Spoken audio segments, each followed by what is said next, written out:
आज भागवताच्या दशम स्कंदाला सुरुवात होते। दशम स्कंदाचं लक्षण आहे निरोध। निरोध या शब्दाचा अर्थ आहे प्रलय। एकूण 4 प्रकारचे प्रलय आहेत। एक नित्य प्रलय आहे, दुसरा नैमित्तिक प्रलय आहे, तिसरा प्राकृतिक प्रलय आहे आणि चौथा आत्यंतिक प्रलय आहे। ह्याच्या व्याख्या एका शब्दात समजून घेऊया। नित्य प्रलय म्हणजे काय? रोज जो प्रलय होतो त्याला नित्य प्रलय असं म्हणतात। उदाहरणार्थ आपल्याला रोज रात्री झोप लागते, हा रोज होणारा काय प्रलय आहे। याला क्षणभंगुर वाद असं सुद्धा म्हणतात। म्हणजे आपल्या शरीरातल्या पेशी सुद्धा एका क्षणात एक पेशी निर्माण होते तो आणि दुसरी नष्ट होते। निर्माण एका क्षणात निर्माण होते, दुसऱ्या क्षणी ती नष्ट होते। असं सतत दर 7 वर्षांनी आपलं शरीर बदलत असतं। म्हणजे सतत आपल्या शरीरातल्या पेशी काय होत असतात, बदलत असतात। हा त्या पेशींचा सतत होणारा प्रलय आहे। किंवा सोप्या भाषेत आपल्याला रोज रात्री झोप लागते, या रोज झोप लागणं यालाच काय म्हणायचं, प्रलय।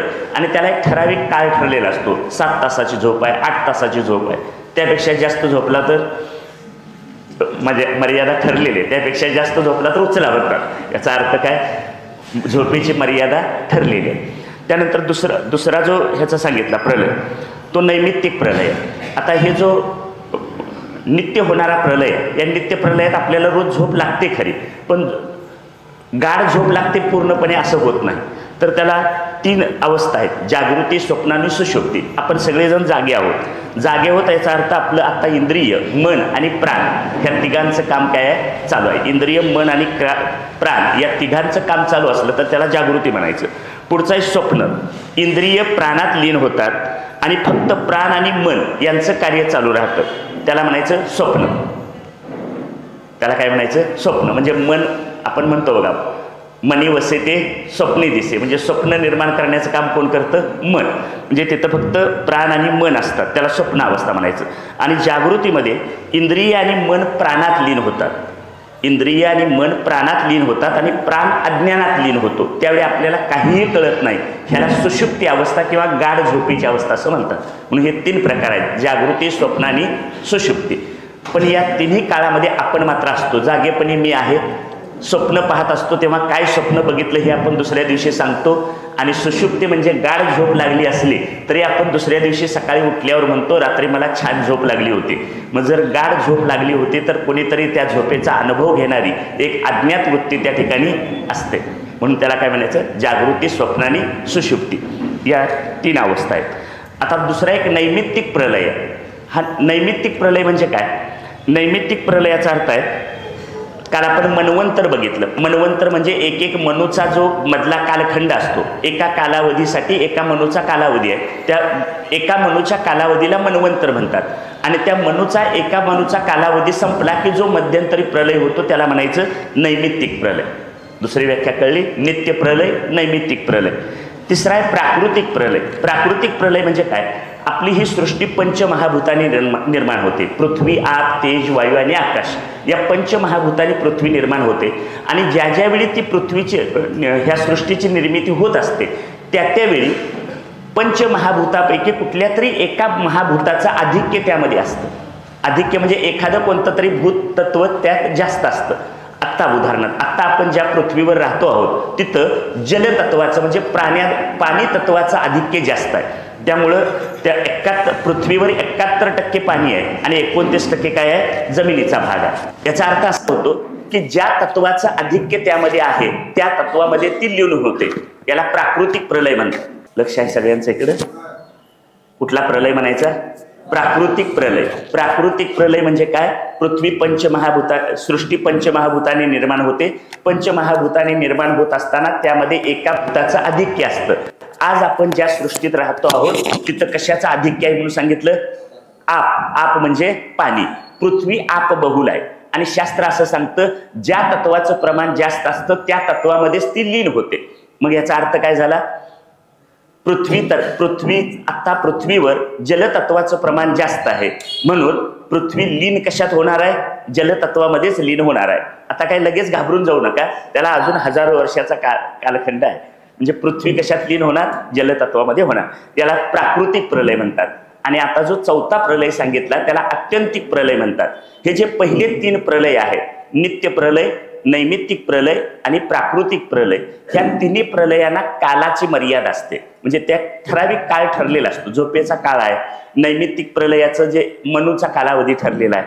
त्यानंतर आता जो प्राकृतिक प्रलय आहे तो सुद्धा क्रमानं काही कालांतरानं हजारो वर्षांनी का असेना तो काय होणार आहे.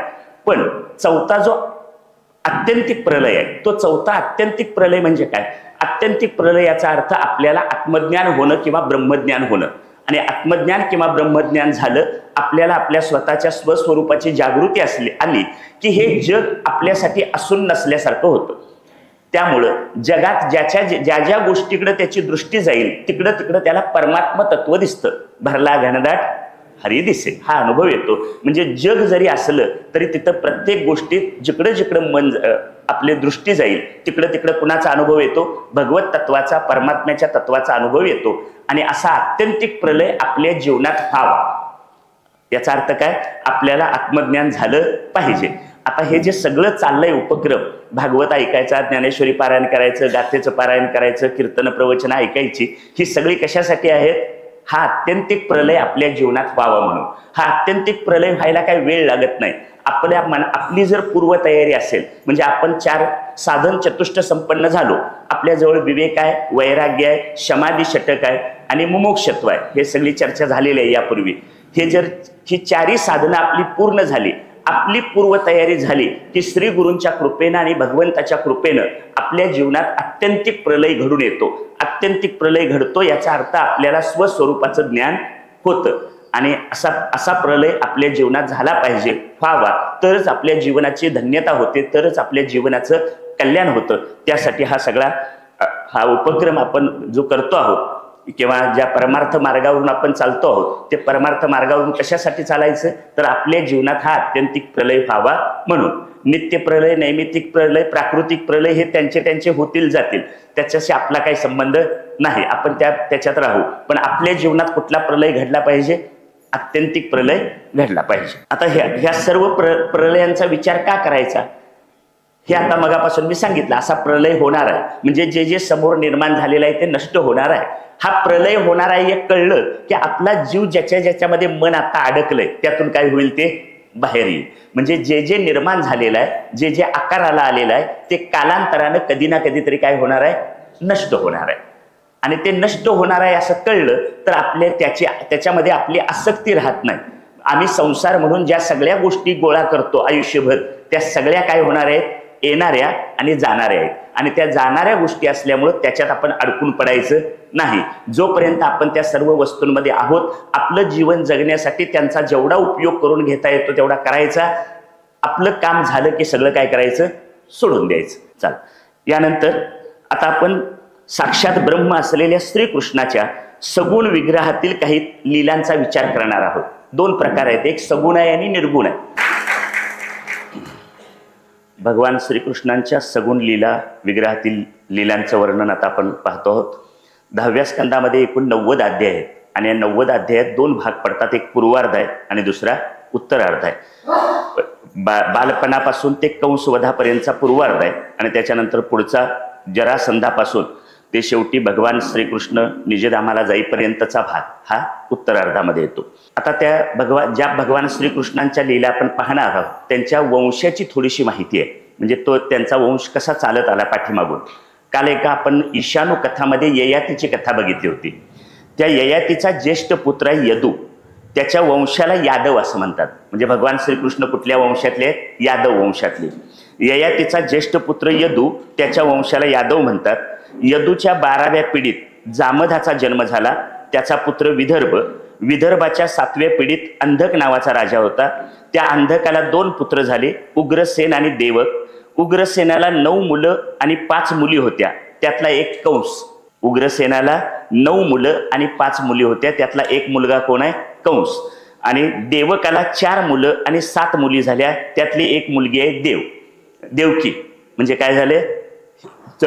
कंस आणि देवकी हे काय आहेत सांगा? नात्यानं चुलत बहीण भाऊ. देवकानं आपल्या 7 मुली वसुदेवाला दिल्या. देवकानं आपल्या 7 मुली कुणाला दिल्या? वसुदेवाला. हा वसुदेव कोण? तर शूरसेन हा मथुरेचा पहिला राजा होता. शूरसेनाचा विवाह मारिया नावाच्या एका कन्येशी झाला आणि त्यांना जेव्हा पहिला पुत्र झाला तेव्हा देवाने आनंदानं वाद्य वाजवली आणि म्हणून त्याचं नाव दुदुंबी असं ठेवलं. हा दुदुंबी म्हणजेच कोण आहे? वसुदेव. दुदुंबी म्हणजे वसुदेव. या वसुदेवाला 8 भाऊ आणि 5 बहिणी होत्या. त्यातली एक पृथा म्हणजे कुंती. वसुदेवाची बहीण कोण? कुंती. आता ही वडिलांची म्हणजे वसुदेवांची बहीण कुंती म्हणजे श्रीकृष्णाची कोण? आत्या.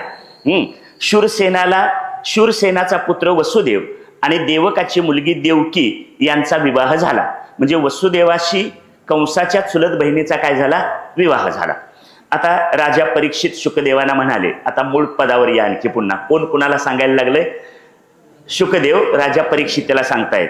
राजा परीक्षित शुकदेवांना म्हणाला, ज्यांनी माझं गर्भात रक्षण केलं त्या भगवान श्रीकृष्णांचं चरित्र मला सांगा. ही मागणी ऐकून शुकदेव अतिशय प्रसन्न झाले आणि त्यांची वाणी स्वानंदाच्या लाटावर स्वार झाली आणि ते सांगू लागले की पृथ्वीवर असुरांचा भार वाढला. कंस आणि त्याचे साथीदार प्रजेवर अन्याय आणि अत्याचार करू लागले. त्यामुळं पापाचं ओझं वाढलं. तेव्हा पृथ्वीने एका गायीचं रूप घेतलं आणि ती गाय ब्रह्मदेवाकडे गेली आपलं दुःख सांगायला. ब्रह्मदेव शंकर आणि इतर देवांना घेऊन भगवान नारायणांच्याकडे गेले. त्यांनी गायीचं म्हणजेच पृथ्वीचं दुःख सांगितलं की असुर काय करतायत? आम्हाला खूप त्रास देत आहेत आणि असुरांच्या अन्यायामुळं अत्याचारामुळं मी खूप दुःखी आहे असं दुःख गायीने नारायणाला सांगितलं. ब्रह्मदेवानी पुरुष सुक्तानं भगवान नारायणांची स्तुती केली आणि त्यांनी समाधी अवस्थेत म्हणजे भगवान नारायणाने ब्रह्मदेवानी समाधी अवस्थेत असताना भगवान नारायणांचा जो काही आदेश आहे तो आपण त्यांनी स्वतः ऐकला. ती आकाशवाणी ऐकली आणि ब्रह्मदेवानी इतर देवांना भगवान नारायणांचा निरोप काय आहे तो सांगितला. हा निरोप काय होता ते ब्रह्मदेव म्हणतात, भगवंतांनी अशी आज्ञा केलेली आहे की तुम्ही माझ्याकडून ऐका. काय आज्ञा आहे? सर्व देवतांनी यदुवंशात अंश रूपाने जन्म घ्यावा. शेष अनंत रोहिणी पुत्र म्हणून अगोदर जन्म घेतील. जगाला मोहित करणारी योगमाया नंदा घरी यशोदेच्या पोटी येईल आणि भगवंत वसुदेवाच्या घरी स्वतः पुरुषोत्तम रूपात येतील. हे आता कुणी कुणी काय काय करायचं याचा सेटअप ठरला म्हणायचा आधुनिक भाषेत. अशी रचना झाली. त्यानंतर आता याच्यामध्ये पुढे येतं आदिमाया सीतादेवी. आदिमाया सीतादेवी म्हणजे जिथं योगमाया म्हटलं मगाशी ते आदिमाया सीतादेवी आहेत. कुठल्या? राम अवतारातल्या. यांना राम अवतारात फार त्रास झाला होता. कोणता? वनवास भोगावा लागला. तो आता होणार नाही असं निश्चित ठरलं. म्हणजे त्यांच्या ठरलं सीतामाईंना जो त्रास यापूर्वी राम अवतारात झाला तो या अवतारात होणार नाही. पुढे म्हणतात की शेष अनंत राम अवतारात माझे लहान भाऊ होते लक्ष्मण. बरोबर. त्यांना सुद्धा माझ्या बरोबर वनवासात आल्यामुळे त्यांनाही खूप त्रास झाला.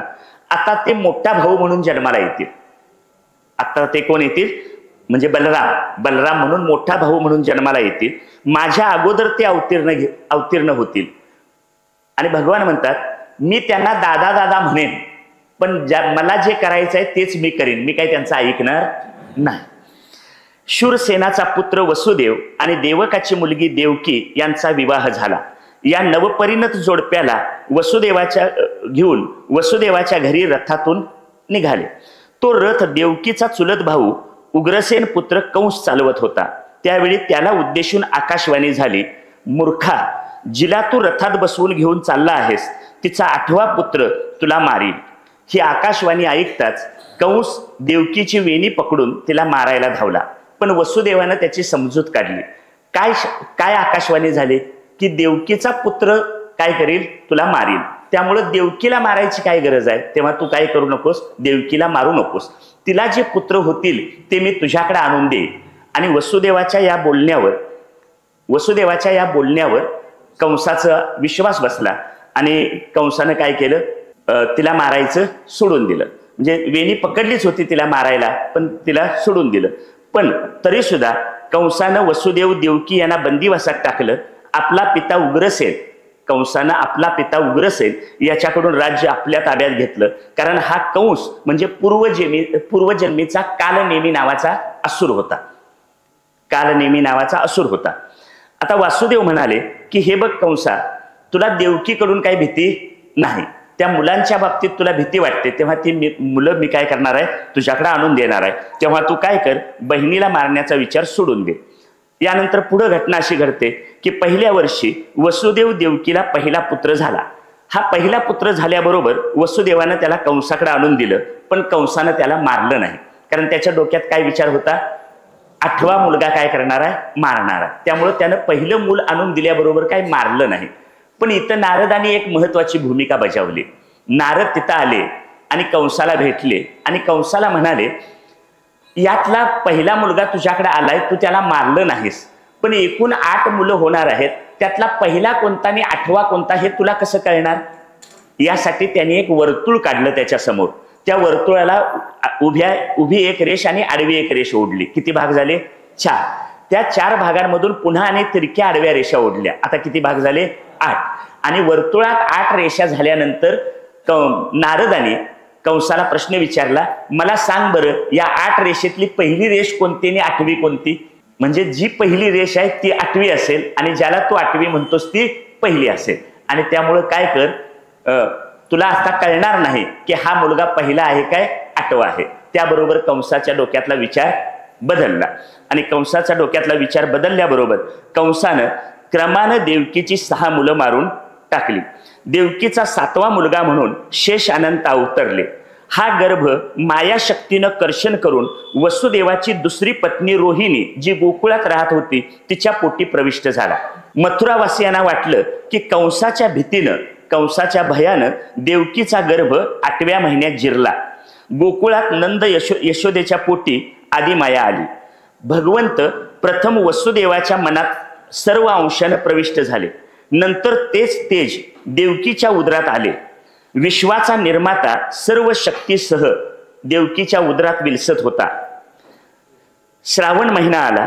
श्रावण महिन्याच्या अष्टमी तिथीला वार बुधवार होता आणि रोहिणी नक्षत्र असताना मध्यरात्री वसुदेवासमोर अद्भुत बालक प्रगटले. शंख चक्र गदा पद्मधारी कमलनयन भगवंत साकारले. हा श्रीकृष्णाचा अवतार झाला. भगवान गोपाल कृष्ण की जय. त्यानंतर देवकी म्हणाली, मधुसूदना, तुम्हाला कंस मारील याची भीती वाटते, तुमचा जन्म झाला हे कंसाला कळू नये. भगवंत म्हणाले, मला गोकुळात पोहोचवा. पाहता पाहता भगवान योगमायेने बालकरूपात आले. योगमाया यशोदेच्या उदरी आली होती. वसुदेवाने बालकृष्णाला टोपलीत ठेवले. टोपली डोक्यावर घेऊन गोकुळाच्या दिशेने निघाले. टोपली डोक्यावर घेऊन गोकुळाच्या दिशेने ते निघाले. कारागृहाचे दरवाजे उघडले. पहारेकऱ्यांना गाढ झोप लागली होती. वसुदेव यमुनेच्या तीरावर आले. यमुनेला पूर आला होता. वसुदेव पाण्यात शिरले. वसुदेवाच्या नाकातोंडापर्यंत पाणी पोहोचलं, पण भगवंताचा चरणस्पर्श होताच पाणी कमी झालं. जणू यमुनेनेच त्यांना वाट करून दिली. वसुदेव गोकुळात नंदाच्या घरी पोहोचले. यशोदेच्या पोटी अवतरलेल्या योगमायेमुळे सर्वजण गाढ झोपेत होते. वसुदेवाने बाळकृष्णांना यशोदेजवळ ठेवलं आणि तिची कन्या म्हणजे योगमायेला घेऊन परत कारागृहात आले. माया येताच कारागृहात पुन्हा बंधन पडलं. कारागृहाचे दरवाजे बंद झाले. कन्या देवकीजवळ ठेवताच तिच्या रडण्यानं पहारेकरी जागे झाले आणि कंसाला बातमी दिली गेली. कंस पाय आपटत आला. देवकीने गयावया केली, पण कंसानं काही ऐकलं नाही. त्या मुलीचे पाय धरून तिला आपटणार तोच ती कंसाच्या हातातून निसटली. अंतराळात अष्टभुजाधारी भद्रकाली रूपात प्रगटली आणि कंसाला म्हणाली, मूर्खा, मला मारून तुला काय मिळणार आहे, तुझा शत्रू जन्मला आहे. असं म्हणून ती अंतर्धान पावली आणि कंसाच्या मनात भय निर्माण झालं. कंसानं आपलं मंत्रिमंडळ बोलवलं, सभा घेतली आणि मथुरेच्या परिसरातील 8-10 दिवसात जन्मलेल्या सर्व मुलांना मारून टाकण्याचं नियोजन करण्यात आलं आणि हे काम कंसाची मावशी पुतना हिच्याकडे देण्यात आलं. आता गोकुळात नंदबाबाला मुलगा झाल्याची वार्ता पसरली. भगवंत ज्याच्या घरी अवतरले तो नंद म्हणून सर्वत्र आनंदोत्सव सुरू झाला. नंदबाबानं दानधर्म केला आणि पुतना परिसरातील मुलांना मारत मारत गोकुळात येऊन पोहोचली. खरं तर पुतना ही स्वइच्छेनं विविध रूप धारण करण्याची विद्या जाणत होती. तिने अतिशय सुंदर रूप घेतलं, अलंकार घातले आणि नंदा घरी येऊन बालकृष्णांना मांडीवर घेतलं. बालकृष्णांना मांडीवर घेतल्यानंतर भगवंतांनी क्षणभर डोळे मिटले आणि नंतर विष, दूध आणि प्राण प्राशन करून तिला मारणं. यावेळी भगवंताचं वय 5 दिवसाचं होतं. आता या ठिकाणी भगवान श्रीकृष्णांना जेव्हा तिनं दूध पाजण्यासाठी अंगावर घेतलं त्यावेळी त्या घटनेत भगवान श्रीकृष्णाने क्षणभर डोळे मिटले. आता भगवान श्रीकृष्णाने क्षणभर डोळे का मिटले याचे विविध विचारवंतांनी आणि अभ्यासकांनी 7-8 अन्वयार्थ वेगवेगळे सांगितलेत. म्हणजे त्याचा अभ्यास केला की भगवान श्रीकृष्णाने खरंच एक क्षणभर डोळे मिटले याच्या पाठीमागे किती अर्थ असू शकतात हे आपल्याला लक्षात येईल. भगवान श्रीकृष्णाने किंवा भगवंताने क्षणभर डोळे मिटले. आता हे डोळे का मिटले तर सर्वसाधारणपणे त्याचं पहिलं कारण मूल स्तनपान करताना डोळे मिटतं म्हणून त्याने डोळे मिटले.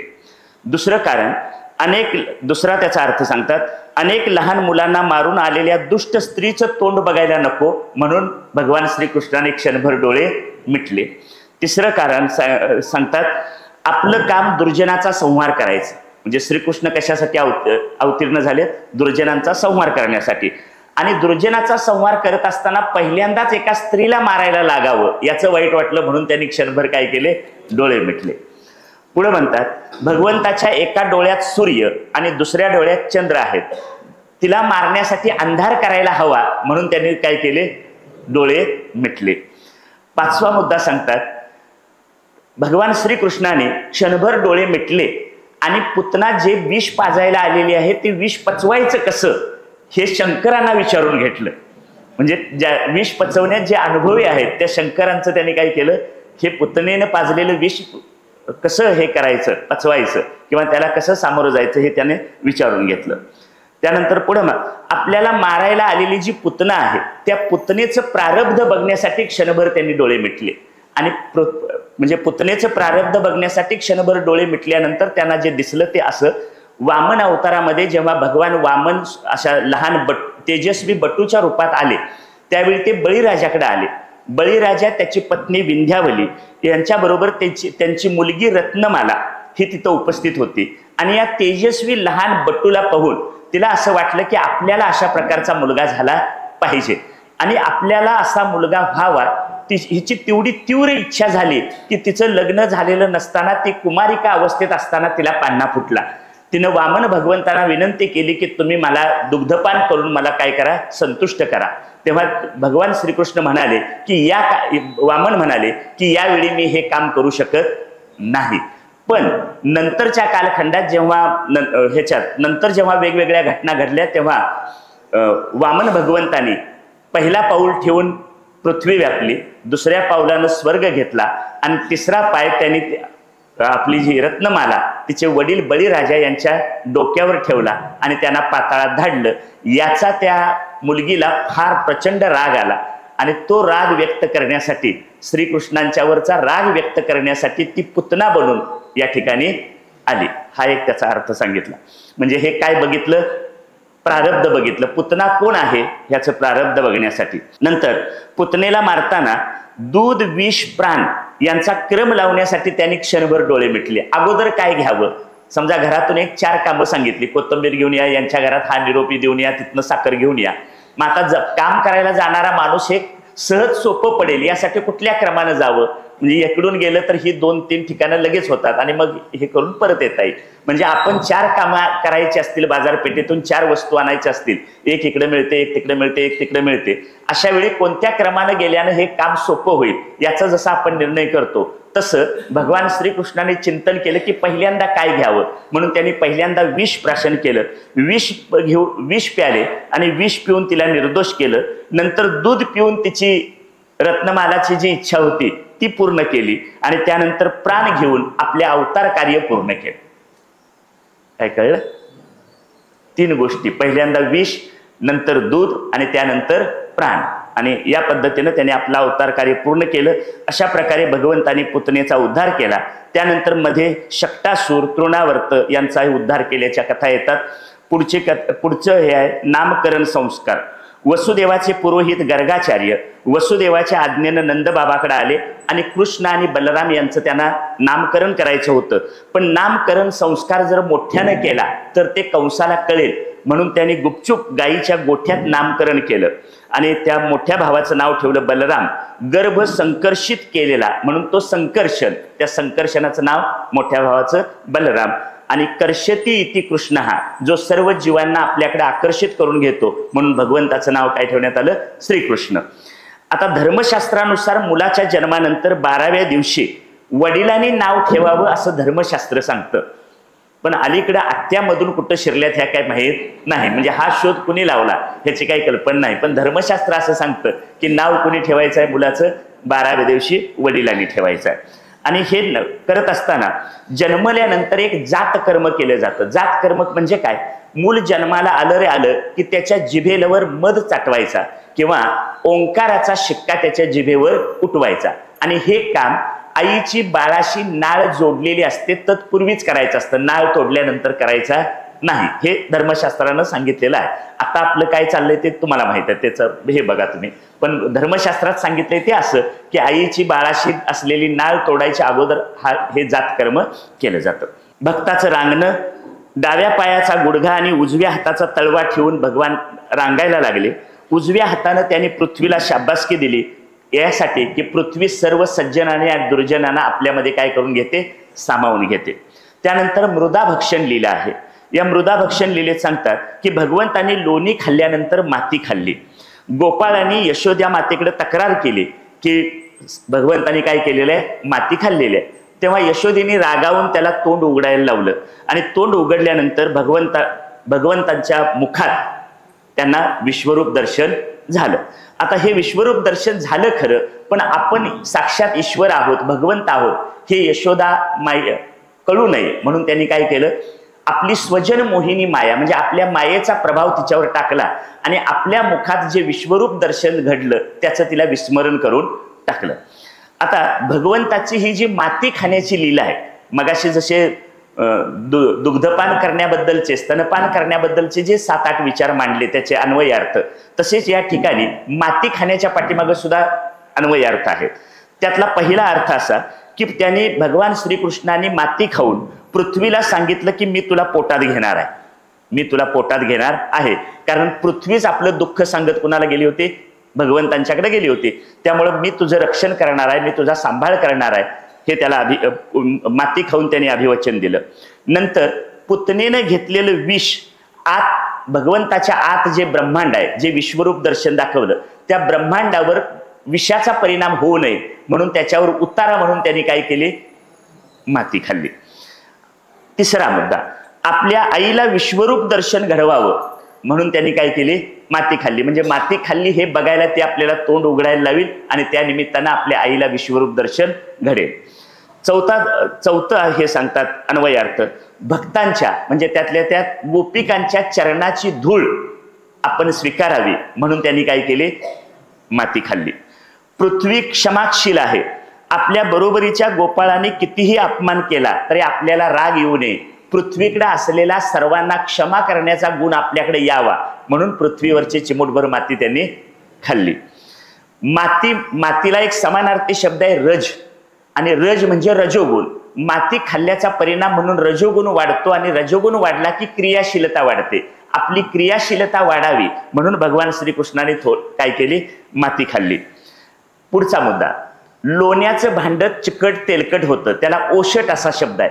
ज्या भांड्यात लोणी ठेवलं जातं ते भांड ओशट होतं, ते घासून सहजासहजी जात नाही. मग हे ओशट भांड मातीनं घासलं की काय होतं, चांगलं स्वच्छ होतं. भगवान श्रीकृष्णांचा गळा घसा सुद्धा काय झाला होता, लोणी खाऊन ओशट झाला होता. तो घसा साफ करावा म्हणून त्यांनी काय केली, माती खाल्ली.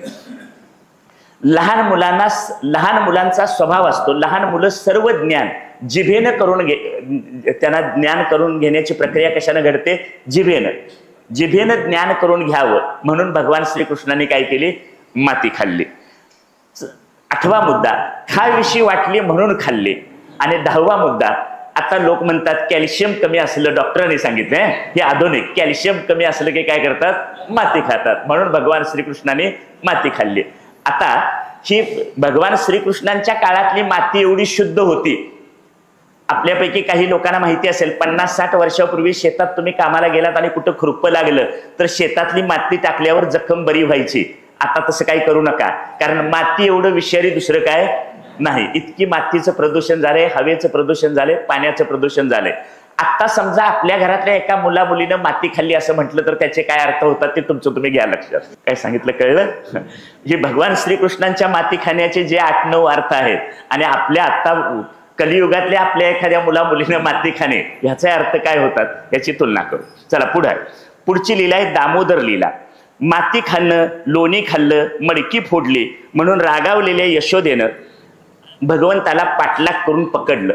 म्हणजे भगवंत पुढं पळाले आणि यशोदा पाठीमागून, आणि पकडलं. आणि पकडल्यानंतर त्यांना बांधून घालण्यासाठी तिनं दोरी शोधली. दोरीला एक समानार्थी शब्द आहे गुण. या दोरीनं त्यांनी भगवंताला बांधून घालण्याचा प्रयत्न केला, पण जेवढी दोरी घेईल त्यापेक्षा भगवंताने आपला आकारमान वाढवायला सुरुवात केली. त्यामुळं यशोदा माता दोऱ्या गोळा करून काय झाली, दमली. तिला घाम फुटला आणि तिचा हा त्रास भगवंतांना बघवेना म्हणून त्यांनी स्वतः लहान रूप घेतलं. आणि लहान रूप घेतल्यानंतर तिला बांधणं शक्य झालं. म्हणजे भगवंतांनी स्वतःच ठरवलं की आईला आता जास्त त्रास द्यायला नको, म्हणून त्यांनी तिला काय केलं, बांधलं. दामोदर, उदर म्हणजे पोट, याच्यावर धरून त्या यशोदेने त्याला उखळाला बांधून घातलं. उखळाला बांधून घालून यशोदा माता निघून गेल्या. त्यानंतर उखळ आणि श्रीकृष्ण यांचा एक संवाद झाला. उखळ असं म्हणतो, तू चोरी केलीस, तू मडकी फोडलीस, तू लोणी खाल्लंस म्हणून तुला शिक्षा केली, हे बरोबर आहे, पण तुझ्या बरोबरीनं मला का बांधून घातलंय? त्यावर श्रीकृष्णाने उत्तर दिलं, मी लोणी काढण्यासाठी किंवा मी मडकी फोडण्यासाठी मला उंच होता यावं म्हणून तुझाच आधार घेतला, आणि तुझा आधार घेऊन मी वर चढलो आणि ती मडकी फोडली, आणि माझा गुन्हा करण्यात तू सोबत आहेस म्हणून शिक्षा तुला. भगवान श्रीकृष्णांना उखळाला बांधलेलं होतं. त्या स्थितीतच ते अंगणात रांगत पुढे चालत आले. आणि मग आल्यानंतर अंगणात 2 वृक्ष होते. भगवंताने उखळ ओढत ओढत 2 वृक्षांच्या मधून नेलं आणि ते वृक्ष उन्मळून पडले. त्या वृक्षाचं नाव आहे यमलार्जुन. हे कुबेराचे 2 पुत्र आहेत, एक जलकुबेर आणि मणिग्रीव. हे नारदांच्या शापानं वृक्ष झाले होते आणि भगवान श्रीकृष्णाने त्यांचा काय केला, उद्धार केला. ही दामोदर लीला आहे. त्यानंतर पुढे आहे कृष्णाच्या बाळलीला. भगवान श्रीकृष्णाने आपल्या त्या कालखंड म्हणजे त्यांच्या काळात चोर मंडळाची स्थापना केली. बाळलीला म्हणजे काय, चोर मंडळ स्थापन केलं. आणि आपल्या हक्काचं दूध, दही, लोणी जे मथुरेला चालले होतं ते काय करायचं, अडवायचं आणि मथुरेला जाणारं हे गोकुळातच थांबवायचं. तिथंच आपण काय करायचं, सगळ्यांनी खायचं, मथुरेला जाऊ द्यायचं नाही. आता आपण सगळेजण कुठं घालतो, गोकुळला. तिकडं त्यावेळेच्या काळात कुठं दूध घालत होते, सगळं दूध मथुरेला जायचं आणि ते थांबवायचं आणि ते गोपाळांना मिळालं पाहिजे म्हणून भगवंताने ही लीला केली. अनेक घरातली गाडगी मोडकी फोडली तेव्हा गोपी तक्रार करू लागल्या. आणि गोपी तक्रार करू लागल्या. आता ही गोपींची जी तक्रार आहे, ही तक्रारीचा हेतू काय होता?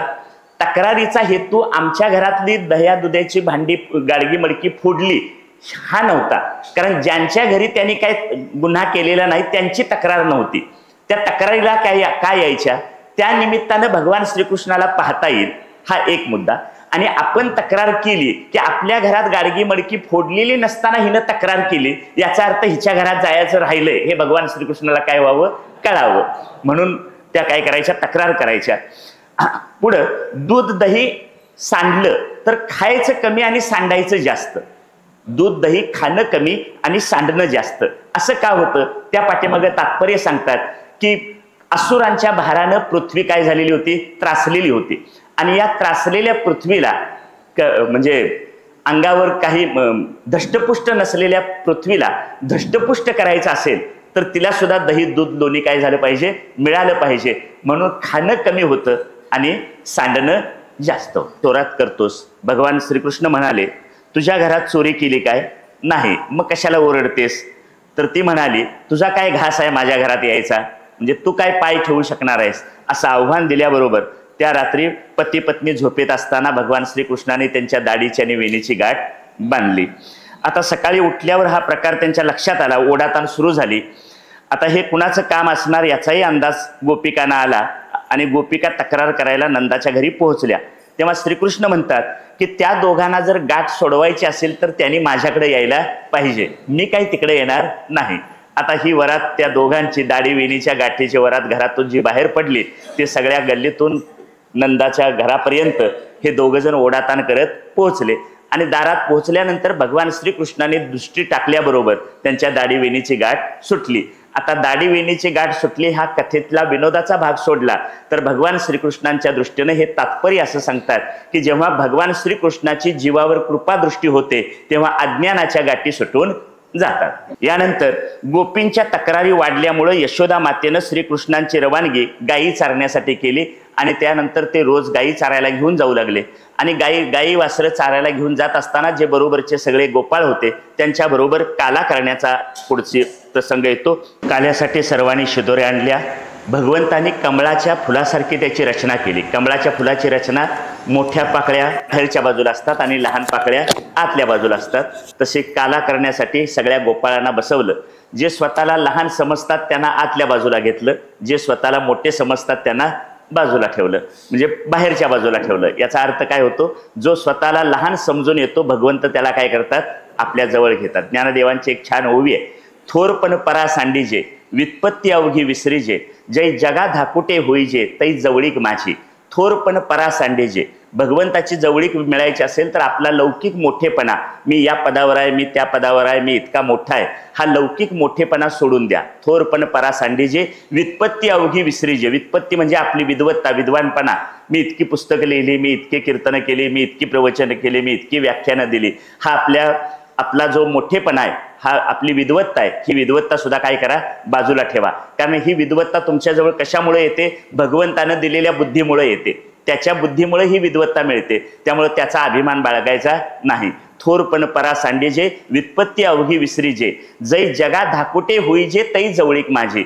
जो सगळ्या जगासमोर लहान व्हायला तयार आहे त्याला माझी जवळीक लागते। म्हणून जे गोपाळ स्वतःला लहान समजत होते ते आतल्या बाजूला होते आणि जे स्वतःला मोठे समजत होते ते बाहेरच्या बाजूला होते। अशा तऱ्हेने त्यांनी मांडणी केली। पुढं एक चरण लिहिलंय, विटक्या भाकरी दही भात लोणी मिळवून मेळा करी चक्रपाणी, एका जनार्दनी अवघ्या देतो कवळ, थकविले तेने ब्रह्मादी सकळ। या काल्याच्या कार्यक्रमात एक लहानसा गोपाळ सगळ्यातून बाजूला बसला होता आणि तो सगळ्यातून बाजूला का बसलाय याची चौकशी करायला भगवान तिथं गेले आणि ते गेल्यानंतर तू इथं का बसलास, तर म्हणाला मी शिदोरी आणली नाही। मग तो म्हणतो शिदोरी का आणली नाहीस, का नाही आणली, तुझ्या आईनं शिदोरी दिली नाही का? तेव्हा ते म्हणतात देवा मला आईच नाही, देवा मला आईच नाही। आता इथं तुकाराम महाराजांचं एक चरण आहे, तुका म्हणे हरी माझे कोणी नाही घरी। एका विचारवंताने असं सांगितलंय, तो बाजूला बसलेला गोपाळ म्हणजे तुकाराम महाराजच होते, त्याशिवाय हे पद लिहिलं जाणार नाही। तुका म्हणे हरी माझे कोणी नाही घरी। जो आपलं कोणी नाही म्हणतो तो काल्याचा प्रथम अधिकारी आहे, त्याला भगवंतांनी आत घेतलं। हा काला पहावा, काल्याचा प्रसाद आपल्याला मिळावा म्हणून सर्व देवदेवता यमुनेत आल्या माशाचं रूप घेऊन। उच्छिष्टाचे मिसे देव जळी झाले मासे, माशाचं रूप घेऊन आले। पण भगवान श्रीकृष्णाने सर्व गोपाळांना सांगितलं सगळ्यांनी आपल्या उपरण्याला हात पुसा, कुणीही तिकडे हात धुवायला जायचं नाही। म्हणजे हा देव दुर्लभ काला त्या गोपाळांना काय झाला, प्राप्त झाला। देवांनाही जे मिळालं नाही ते भगवंताच्या जवळ राहणाऱ्या गोपाळांना प्राप्त झालं। यानंतर पुढची घटना आहे ब्रह्मदेवाचा अहंकार घालवण्याची। हा गोपाळ काला चालू असताना एका गोपाळाच्या लक्षात आलं की गायी वासरं कुठं दिसत नाहीत। तेव्हा तो गोपाळ श्रीकृष्णाला म्हणाला कृष्णा जरा गायी वासरं कुठं गेलेत बघ। बरोबर, बघ। श्रीकृष्ण गायी शोधायला गेले तेव्हा ब्रह्मदेवानी गोपाळांना आणि गायी वासरांना एका गुहेत लपून ठेवलं होतं। भगवंतानी ब्रह्मदेवाचं हे कारस्थान ओळखलं आणि भगवंतानी स्वतःच गायी वासरांचं काय घेतलं, रूप घेतलं आणि अनेक गायी वासरं जेवढी घेऊन आले होते त्या सगळ्यांचं रूप भगवंतानी घेतलं आणि ते संध्याकाळी घरी गेले। जवळजवळ वर्षभर भगवंत या रूपात होते। ब्रह्मदेवांचा अहंकार केला, म्हणजे ब्रह्मदेवांना वाटलं की यांच्या गायी वासरं आपण कोंडून ठेवलेत, काही गोपाळांना कोंडून ठेवले म्हटल्यानंतर गोकुळात हाहाकार माजला असेल म्हणून ते बघायला आले, पण तसं काही घडलेलं नव्हतं। मग ब्रह्मदेवांना कळून चुकलं की भगवंताने आपल्या लीलेनं सगळ्यांची रूपं आपण घेतलेली आहेत आणि ही गाय वासरं जी त्यांनी लपवून ठेवलेली होती ती त्यांनी ब्रह्मदेवाने काय केली, सोडून दिली। यानंतरची लीला आहे कालियामर्दन। यमुनेच्या काठावर गायी वासरं चरत होती, गोपाळांचा खेळ चालू होता। काही गायी पाणी पिण्यास गेल्या आणि पाणी पिताच त्या मृत झाल्या, कारण यमुनेचं पाणी विषारी झालं होतं। विषारी होण्याचं कारण यमुना नदीमध्ये त्या एका डोहात कालिया नावाचा एक सल होता आणि वासुदेव जेव्हा भगवंतांना गोकुळात घेऊन चालले होते त्यावेळी यमुना माईनं कानात जाऊन हे सांगितलं की असा एक सल माझ्यात आहे, त्यावेळी त्या पदस्पर्श करण्याबरोबर 2 कामं केली की हा सल ही मी काढीन, तेव्हा तू आम्हाला पुढे जाण्यासाठी काय कर, वाट दे. आणि मग तिनं वाट दिली आणि तिचं हे राहिलेलं काम पूर्ण करण्यासाठी भगवंतानी या ठिकाणी तो एक चेंडू त्या डोहाच्या दिशेनं काय केला, मारला. भगवंताच्या इच्छेनं चेंडू यमुनेत गेला आणि तो परत आणण्यासाठी कालिया डोहात भगवंतानी उडी मारली. तुकाराम महाराजांचे बालक्रीडेचे अभंग आहेत. त्याच्यात तुकाराम महाराज असं म्हणतात की श्रीकृष्ण गोपाळांच्या बरोबर चेंडू फळी खेळत होते. काय खेळत होते, चेंडू फळी खेळत होते. म्हणजे आत्ताचं क्रिकेट, त्याचा जन्म त्यावेळी झाला क्रिकेटचा. चेंडू, भगवान श्रीकृष्ण गोपाळांच्या बरोबर चेंडू फळी खेळत होते आणि कालियाच्या डोहात जाता यावं म्हणूनच त्यांनी मुद्दाम चेंडू तिकडे मारला. तो त्या डोहावरच्या एका झाडावर अडकला. भगवान श्रीकृष्ण स्वतःच तो झाडावरचा चेंडू काढण्यासाठी वर चढले. चेंडू हाताला येत असताना सुद्धा मुद्दाम त्यांनी पायाने फांदी हलवली आणि चेंडू खाली पाडला. आणि चेंडू खाली डोहात पडल्याचं निमित्त करून त्यांनी कालियाच्या डोहात उडी मारली. आणि मग कालियाशी त्यांचा संघर्ष झाला. कालियाच्या फणांवर ते नाचले आणि कालिया शरण आला. कालिया शरण आल्यानंतर त्यांना यमुनेतून निघून जा म्हणून सांगितलं. पण कालिया म्हणाला मी कुठे जाऊ, तर त्यांना समुद्रात जा म्हणून भगवंतांनी सांगितलं. पण ते म्हणाले गरुडाची मला भीती वाटते, मी जर तिकडे गेलो तर गरुड काय करेल, मला मारेल. तेव्हा भगवान श्रीकृष्ण त्यांना सांगतात की तुझ्या फणांवर माझ्या पायाचं चिन्ह उमटलेलं आहे, त्यामुळे तुला गरुड काहीही करणार नाही, पण तू इथून काय कर, निघून जा. तुकोबा म्हणतात कृष्ण 3 दिवस कालियाच्या डोहात होते. भक्त म्हणवणाऱ्या एकाही गोपाळानं श्रीकृष्णांचं काय झालं हे बघायला डोहात उडी मारली नाही. पण 3 दिवसानंतर कृष्ण कालिया मर्दन करून कालियाला मारून बाहेर आले, तेव्हा मात्र सगळ्या गोपाळांना प्रेमाचा उमाळा आला. या घटनेचं म्हणजे ही जी लीला आहे, या लीलेचं तात्पर्य असं की कालिया नाग हे विषयांचं प्रतीक आहे आणि आपल्या अंतःकरणात सतत विषयांच्या उर्मी काय असतात, उठत असतात. ह्या अंतःकरणातल्या विषयांच्या उर्मी दूर केल्याशिवाय अंतःकरण शुद्ध आणि शांत होणार नाही आणि ते शुद्ध आणि शांत झाल्याशिवाय परमात्म्याची प्राप्ती आपल्याला होणार नाही. पुढची लीला आहे यज्ञ पत्नींचा उद्धार. वृंदावनात गायी चारायला गेल्यावर गोपाळांना भूक लागली आणि सगळे गोपाळ भगवंतांच्याकडे गेले आणि म्हणाले की आम्हाला भूक लागलेली आहे, काहीतरी खायला द्या. तेव्हा भगवंतांनी सांगितलं की जवळ काही ऋषी मुनी यज्ञ करत आहेत, तुम्ही त्यांच्या ठिकाणी जा आणि त्यांना सांगा की श्रीकृष्णाला भूक लागलेली आहे. ऋषी मुनींना सांगा की श्रीकृष्णाला भूक लागलेली आहे, मग ते काहीतरी अन्न देतील. गोपाळ त्या ऋषींच्याकडे गेले, पण ऋषींनी म्हणाले आम्ही काय कुठल्या श्रीकृष्णाला ओळखत नाही, आम्ही काय तुम्हाला अन्न देऊ शकत नाही. गोपाळ परत आले, श्रीकृष्णांना त्यांनी घडलेली घटना सांगितली. तेव्हा श्रीकृष्ण म्हणाले त्या यज्ञासाठी लागणारा प्रसाद किंवा नैवेद्य, ते जे अन्न लागणार आहे ते अन्न त्यांच्या पत्नी काय करत आहेत, शिजवत आहेत. तेव्हा तुम्ही त्या ऋषींच्या पत्नींच्याकडे जावा. गोपाळ परत यज्ञ करणाऱ्या ऋषींच्या ज्या पत्नी होत्या त्यांच्याकडे गेल्या. श्रीकृष्णाचं नाव सांगितल्याबरोबर त्या यज्ञासाठी केलेलं सगळं अन्न तयार करून घेऊन त्या ऋषींच्या पत्नी कुणाकडे आल्या, भगवान श्रीकृष्णांच्याकडे आल्या आणि सर्व गोपाळांना काय झालं, अन्न मिळालं. आणि ह्या ज्या ऋषी पत्नी आहेत, या ऋषी पत्नींचा भगवान श्रीकृष्णाने काय केला, उद्धार केला. पण ऋषी म्हणाले होते आम्हाला श्रीकृष्णाचं ज्ञान नाही, ते मात्र भगवंताच्या पासून तसेच दूर राहिले. यानंतरची पुढची लीला आहे गोवर्धन लीला. एकदा गोकुळामध्ये नंद बाबासह सगळ्यांची लगबग चालली होती. भगवंतांनी नंद बाबांना विचारलं की आज कशाची गडबड चालली. तेव्हा नंद बाबा म्हणाले की आपल्याला आज इंद्रपूजा करायची आहे. का इंद्रपूजा तरी का करायची, तर इंद्राच्या कृपेने काय होतो, पाऊस पडतो, आपली हे होते, पृथ्वीवर पिकं येतात, अन्नधान्य आपल्याला मिळतं, म्हणून आपल्याला दरवर्षी इंद्राची पूजा करावी लागते. तेव्हा भगवान श्रीकृष्ण म्हणतात त्याला, म्हणजे इतक्या लहान वयात सुद्धा त्यांच्या विचाराची प्रगल्भता काय होती. ते म्हणाले आपली गायी वासरं गोवर्धन पर्वतावर जगतात, गोवर्धन पर्वतावर जे गवत उगवतं त्याच्यावर आपली गायी वासरं जगतात. त्यामुळं तुम्ही काय करा, इंद्राची पूजा करू नका, कुणाची पूजा करा, गोवर्धन पर्वताची पूजा करा. आणि हे सांगितल्याबरोबर नंदबाबाने ते ऐकलं, गोकुळातल्या इतर लोकांनी हे ऐकलं आणि त्यांनी सगळ्यांनी मिळून गोपाळ श्रीकृष्णाने सांगितल्याप्रमाणे गोवर्धन पर्वताची पूजा केली. इंद्राला याचा राग आला. वरुणाला सांगून त्यांनी हत्तीच्या सोंडेतून पडणाऱ्या पाण्यासारखा पाऊस पाडला. सर्वत्र पाणीच पाणी झालं. भगवंतांनी छत्री उचलावी तसा गोवर्धन पर्वत उचलला आणि गोपाळाने त्यांना सहाय्य केलं आणि सर्व गोपाळ आणि गोकुळातले जे लोक होते त्या सगळ्यांचं रक्षण भगवंतांनी केलं.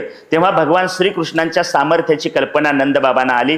इंद्राचा अभिमान गेला, कारण भगवान तुकाराम महाराजांनी सुद्धा आपल्या बालक्रीडेच्या अभंगात त्याचं वर्णन केलंय की इंद्रानं वर्ण बघितलं, हे सगळे बुडालेत काय आता पाण्यात, ह्यांचा प्रलय झाला का बघूया म्हणून त्यांनी वर्ण बघितलं तर गोवर्धन पर्वत उचललाय आणि गोवर्धन पर्वताच्या खाली हे सगळे गोपाळ सुरक्षित आहेत हे बघून इंद्राचं गर्वहरण झालं, त्याचा अहंकार गेला आणि भगवंतानी गोपाळ सर्व गोकुळाचं रक्षण केलं। यावेळी भगवान श्रीकृष्णांचं वय होतं 7 वर्षाचं। पुढची लीला आहे चिरहरण लीला। चिरहरण म्हणजे वस्त्रहरण। आता हे एक व्रत आहे अशा प्रकारचं। हेमंत ऋतूत गोकुळातील कुमारिकांनी कात्यायनी व्रत केलं। 1 महिना कात्यायनी देवीची पूजा करायची। व्रताचा हेतू मनपसंत वर मिळावा। प्रत्येक दिवशी त्याचं व्रताची सुरुवात अशी होती, प्रत्येक दिवशी यमुना नदीत स्नान करायचं, वाळूची प्रतिमा तयार करायची, पूजा अर्चा करायची, प्रार्थना करायची, उपवास करायचा, असं हे 1 महिना व्रत त्यांनी केलं। आणि व्रत समाप्तीच्या दिवशी त्यांनी विवस्त्र होऊन नदीमध्ये काय केली, आंघोळ केली। कपडे यमुनेच्या काठावर ठेवली होती। इतक्यात श्रीकृष्ण तिथं आले आणि गोपिकांची वस्त्र घेऊन ते कदंब वृक्षावर जाऊन बसले। वय 7 वर्षाचं आहे। एका कुमारिकेचं लक्ष तिकडे गेलं। कुमारिका गळ्यापर्यंत पाण्यात होत्या। त्या लज्जित झाल्या। श्रीकृष्णाला म्हणाल्या की आम्ही तुझ्या दासी आहोत, पण आमची कपडे दे। तेव्हा भगवंत म्हणतात मी सांगतो तसं करा, आहात तशा बाहेर या आणि आपापली वस्त्र घेऊन जा। तेव्हा त्या गोपिका म्हणाल्या की या विवस्त्र अवस्थेत आम्ही कसं यायचं बाहेर। त्या एकमेकीकडे पाहू लागल्या आणि त्यांनी थोड्या वेळानं श्रीकृष्णाचं म्हणणं मान्य केलं। त्या पाण्यातून बाहेर आल्या, कृष्णाजवळ गेल्या। कृष्णाने त्यांचा शुद्ध भाव पाहिला आणि त्या कुमारिकांच्या गोपिकांच्या मनातली लज्जा आणि संकोच यांचं त्यांनी हरण केलं, म्हणजे त्यांच्या मनातली लज्जा काढून टाकली।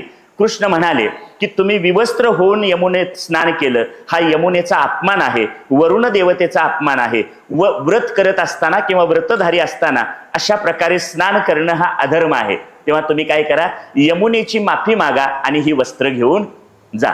त्याप्रमाणे त्या कुमारिकांनी यमुना नदीची माफी मागितली आणि आपापली वस्त्र घेऊन गेल्या। आता इथं गोपिकांच्या अंगावर कपडे नव्हती किंवा वस्त्र नव्हती, त्या नग्न होत्या।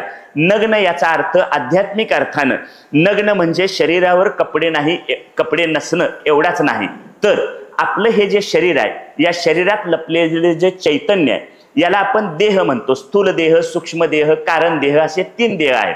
त्याला एक कोशाची भाषा आहे, त्याला पंचकोश असं म्हणतात। हे जे स्थूल शरीर दिसतं याला अन्नमय कोश म्हणतात, कारण हे अन्नातून निर्माण होतं, अन्न खाऊन काय होतो, हा कोश जपतो। म्हणून अन्नमय कोश, प्राणमय कोश, मनोमय कोश, विज्ञानमय कोश आणि आनंदमय कोश असे 5 कोश इथं आहेत। आणि या 5 कोशांच्या आत आत्मा नावाचं तत्व लपलेलं आहे। हे 5 कोश विचारानं बाहेर काढले, विचारानं बाजूला केले की आत्मतत्वाचं काय होतं, ज्ञान होतं। मग ही वरची आवरणं काढून टाकणं यालाच काय म्हणायचं, वस्त्र काढून टाकणं। म्हणजे अंगावरची वस्त्र काढून टाकणं आणि नग्न होणं याचा खरा आध्यात्मिक अर्थ असा आहे की या पंचकोशांचा निराश करायचा।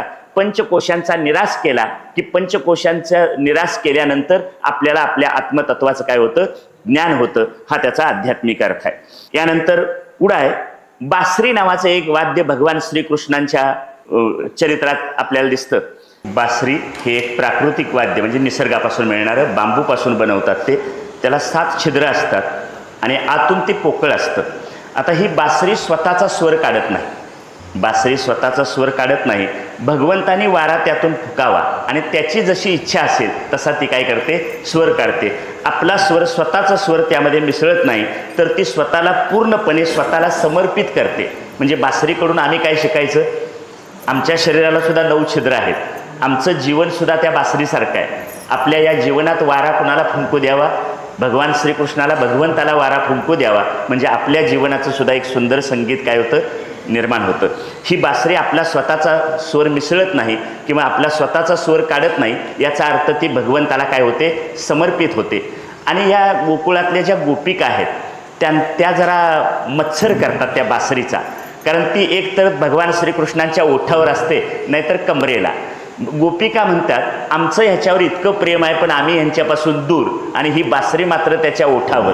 खरं तर आमचा जिथं अधिकार असायला पाहिजे होता तो अधिकार, आमचा अधिकार कोणी हिरावून घेतला, या बासरीनं हिरावून घेतला, म्हणून त्या तिच्यावर जरा जळत असतात। आणि पुढं म्हटले की हे भगवान बासरी वाजवतात आणि बासरी वाजवल्यानंतर त्यांनी जो वेणूनाद केला तो गोकुळातल्या सर्व गोपाळांनी ऐकला. सर्वजण धावत भगवंताजवळ पोहोचले. या इकडे या म्हणून भगवंत वेणूनाद करतात. हे वेणूगीत आहे.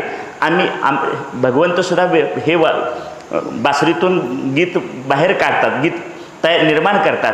पण आमच्या आत जरा मी आणि माझंचं गाणं सारखं चालू असतं, म्हणून देवाचा आवाज आपल्याला ऐकू येत नाही. काय म्हटलं कळलं?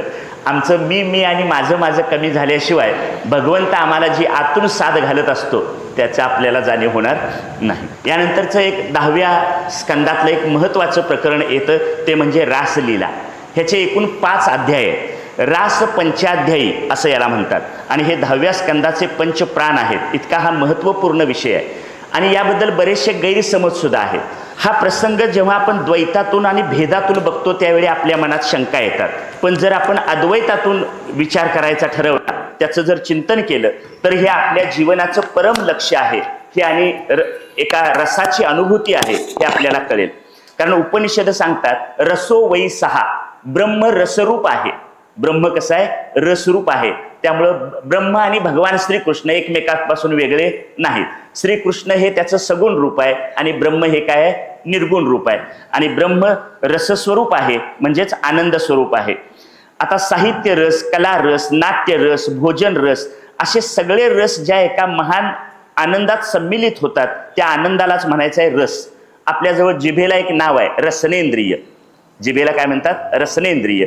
आपल्याला परमार्थात यशस्वी व्हायचं असेल तर रसनेंद्रिय आणि जननेंद्रिय म्हणजे जीभ आणि जननेंद्रिय या दोन्हीवर विजय मिळवला, या दोन्हीवर आपण जर संयम मिळवला तर आपला परमार्थ 100% यशस्वी झाल्याशिवाय राहत नाही. अडचण आहे ती इथंच आहे. गोंदवलेकर महाराज म्हणतात ज्यानं जीभ जिंकली त्याचा 50% परमार्थच पूर्ण झाला. 50% परमार्थ कशावर अवलंबून आहे? जिभेवर. आणि पुढचा 50% जननेंद्रियावर. त्यामुळे ही 2 इंद्रियांच्यावर जो संयम मिळवतो त्याला परमार्थ अशक्य परमात्म्याची प्राप्ती सहजपणानं काय होते? शक्य होते. आता म्हणतात म्हणून रसनेंद्रिय आणि जननेंद्रिय यांना जिंकल्यावर साधक रासलीलेचा अधिकारी होतो. भगवंतानी कालिया नागाला जिंकलं, इंद्रदेव, ब्रह्मदेव, वरुण देव यांना जिंकलं. पण कामदेव त्यावेळी म्हणाला तुम्ही मला कुठं जिंकलंय? तेव्हा भगवंत म्हणतात राम अवतारात मी तुला काय केलेलं आहे? जिंकलेलं आहे. तेव्हा कामदेव म्हणाला तेव्हा तुम्ही एक पत्नी व्रतात होतात. तुमचं व्रत काय होतं? एक पत्नी व्रत होतं. आता जरा खुल्या मैदानात या आणि मला जिंकून दाखवा.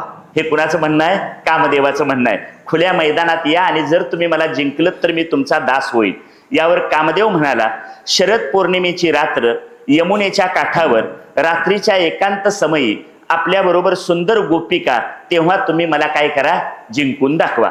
या प्रसंगात एक घटना अशी आहे की यापूर्वी भगवंतांनी केलेला वेणूनाद हा वृंदावनातल्या सर्व लोकांनी ऐकला होता. तेव्हा जमलेल्या सगळ्या गोपाळांना भगवंतांनी ब्रह्मानुभव दिला आणि गोपाळांच्या बरोबर रास अगोदर झाला. आता गोपाळांना रती हवी. आता ज्या गोपिका आहेत, गोपाळांचं काम झालेलं होतं, आता गोपिकांना रती हवी होती. त्यामुळे यावेळी केलेला वेणूनाद फक्त गोपिकांनाच ऐकू गेला. त्यामुळं गोपिकांशी केलेली ही रासलीला म्हणजे एक प्रकारची कामविजयी लीला आहे. ही रासलीला म्हणजे एक प्रकारची कामविजयी लीला आहे. आता आपल्याला इथं दिसतं असं की रासलीला केली म्हणजे अनेक स्त्रिया आहेत, म्हणजे गोपिका आहेत आणि एक भगवान श्रीकृष्ण आहेत. पण ही रासलीला ऐकण्याच्या अगोदर आपण म्हणजे त्यांनी काय नेमकं कृती केली हे त्याच्या अगोदर भगवान श्रीकृष्णांचं स्वरूप काय आहे ते लक्षात घेऊया. भगवान श्रीकृष्ण हे सगुण रूप आहे आणि ब्रह्म हे त्याचं निर्गुण रूप आहे. तर भगवान परमात्मा श्रीकृष्ण हे ब्रह्मरूप असल्यामुळं परमात्मा स्थिर आहे आणि त्याला एक दुसरं नाव आहे अच्युत. अच्युत शब्दाचा अर्थ आहे षड विकार रहित. म्हणजे आपल्या जवळ जे विकार आहेत ते कोणतेही विकार भगवान श्रीकृष्णांच्या जवळ नाहीत. माझं हे शरीर आहे, माझ्या शरीराला 6 प्रकारचे विकार आहेत. तुकाराम महाराज म्हणतात उपाधी वेगळे तुम्ही निर्विकार, काहीच संसार नाही तुम्हा, तुम्ही निर्विकार आहात, तुम्हाला कुठल्याही प्रकारचा विकार नाही. असा परमात्मा स्थिर आहे आणि निर्विकारी आहे. दुसरं परमात्मा निर्दोष आहे. भगवद्गीतेत सांगितलं निर्दोषम ही समम ब्रह्म. ब्रह्म कसं आहे? निर्दोष आहे. ब्रह्म निर्दोष आहे याचा अर्थ भगवान श्रीकृष्ण सुद्धा कसे आहेत? निर्दोष आहेत. आता पुढे म्हणतात की इथं परमात्मा एकमेव द्वितीय आहे आणि तो आता आपल्या प्रत्येकाच्या हृदयात परमात्मा आहे. पण या जिथं हृदयात परमात्मा आहे त्याच्यावर अंतःकरण आहे आणि ह्या सगळ्या वृत्ती कुठं आहेत? अंतःकरणात आहेत. त्यामुळं अनेक वृत्तींच्या बरोबर हा परमात्मा खेळत आहे, एक भाग. दुसरं, एका वृत्तीबरोबर परमात्मा आहे, हा एक भाग. दोन वृत्तींच्या मध्ये परमात्मा आहे, हा एक भाग. म्हणजे आता गोपिकांच्या भाषेत बोलायचं झालं तर तो सगळ्या गोपिकांशी काय करतो, रासलीला करतो. एकटी एकटी बरोबर करतो आणि दोघींच्या मध्ये एकटा थांबून करतो. आता याला एक सोपा दृष्टांत, समजा एक 100 घागरी आहेत. 100 घागरी पाण्याने भरल्या आणि बाहेर अंगणात ठेवल्या. एका सूर्याचं प्रतिबिंब, सूर्य एकच आहे आकाशात, सूर्याचे किती प्रतिबिंब पडणार? म्हणजे 100 घागरी आहेत म्हणजे 100 प्रतिबिंब झाली. मग सूर्य 100 झाले का प्रतिबिंब 100 आहेत? बिंब रूपानं सूर्य एकच आहे, पण जेवढ्या घागरी आहेत तेवढी काय झाली, प्रतिबिंब झाली. मग जेवढ्या गोपिका आहेत तेवढ्यांशी तो कशा रूपात आहे, प्रतिबिंबाच्या रूपात आहे. अशी एकच श्रीकृष्ण अनेक वृत्तींच्या बरोबर प्रतिबिंब रूपाने काय करतो, रास करतो, असा त्याचा अर्थ. आता या रासलीलेकडं स्त्री पुरुष संबंधाच्या दृष्टिकोनातून पाहू नये. काय वाक्य म्हटलं कळलं? स्त्री पुरुष संबंधाच्या दृष्टिकोनातून, म्हणजे व्यावहारिक अर्थानं, लौकिक अर्थानं आपण ज्या स्त्री पुरुष संबंधाची चर्चा करतो त्या दृष्टीनं त्याच्याकडे बघता येत नाही. का बघता येत नाही? त्याचं पहिलं कारण, ही रासलीला घडते तेव्हा भगवान श्रीकृष्ण फक्त 7 ते 8 वर्षाचे आहेत आणि या 7व्या 8व्या वर्षी कामवासना मनात निर्माण होत नाही, पहिलं कारण. दुसरं, ही भागवत कथा शुकदेव राजा परीक्षितीला सांगता आहेत आणि शुकदेवांचा एवढा मोठा अधिकार आहे की ते जन्माला आल्यापासून विरक्त आणि ब्रह्मज्ञानी आहेत. विरक्त आणि ब्रह्मज्ञानी असलेले शुकदेव कामवासनेच्या संदर्भातली कथा सांगतील, हे कदापिही घडणं शक्य नाही. आणि याचं तिसरं कारण, ही कथा ऐकायला बसलेल्या परीक्षिताचं मरण 7 दिवसावर आलंय, त्यातले 6 दिवस पूर्ण झालेत. आता 1 दिवसावर मरण आलेला असताना माणूस काम विषयावरचे चिंतन ऐकील काय? नाही. म्हणून भगवान श्रीकृष्णांचं वय 7 आहे. दुसरं, शुकदेव विरक्त आणि ब्रह्मज्ञानी आहेत आणि राजा परीक्षित मृत्यूच्या जवळ आहे. या तिन्ही घटना बघता यामध्ये लौकिक अर्थानं आपण ज्या कामलीलेचा विचार करतो किंवा कामवासनेचा विचार करतो त्या स्त्री पुरुष संबंधातून याच्याकडे बघता येत नाही किंवा तसं बघणं चुकीचं आहे. का चुकीचं आहे? त्याची 3 कारणं तुम्हाला सांगितली. भगवंतांनी राम अवतारात श्रुतींना, ऋषींना, स्त्रियांना, व्रतधारी कुमारिकांना, गोपींना वचन दिलं होतं की मी तुमच्या बरोबर रास करीन, मी तुमची इच्छा पूर्ण करीन. आणि हे वचन पूर्ण करण्यासाठी त्यांनी हा रासलीलेचा घाट घातलेला आहे.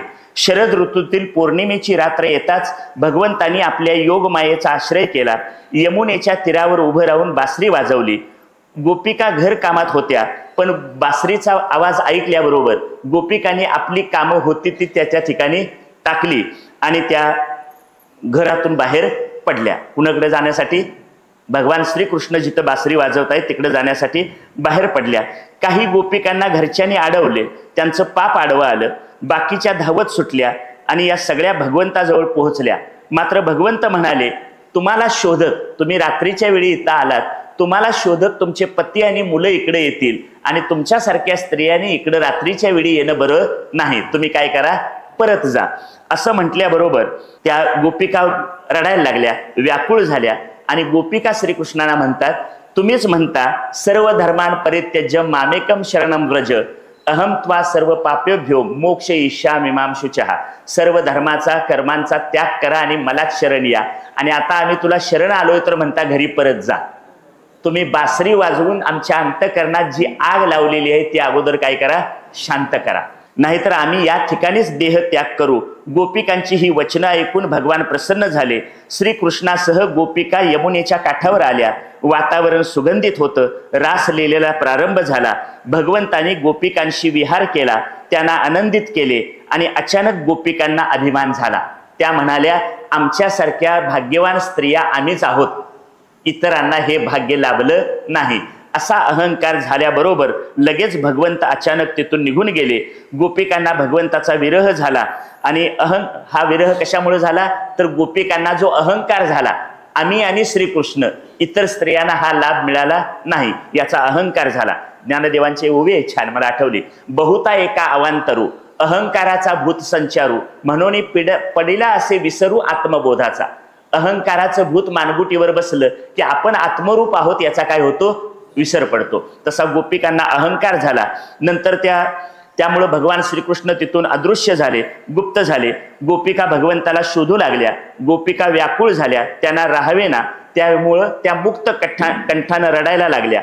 भगवंतासाठी त्यांनी प्रेमानं भरलेलं आणि भारलेलं एक गोपी गीत म्हटलं आणि भगवंताची स्तुती केली. शुकाचार्य राजा परीक्षितीला सांगतात, राजा, गोपींनी गायलेलं हे गोपी गीत ऐकून भगवंत पुन्हा प्रगट झाले.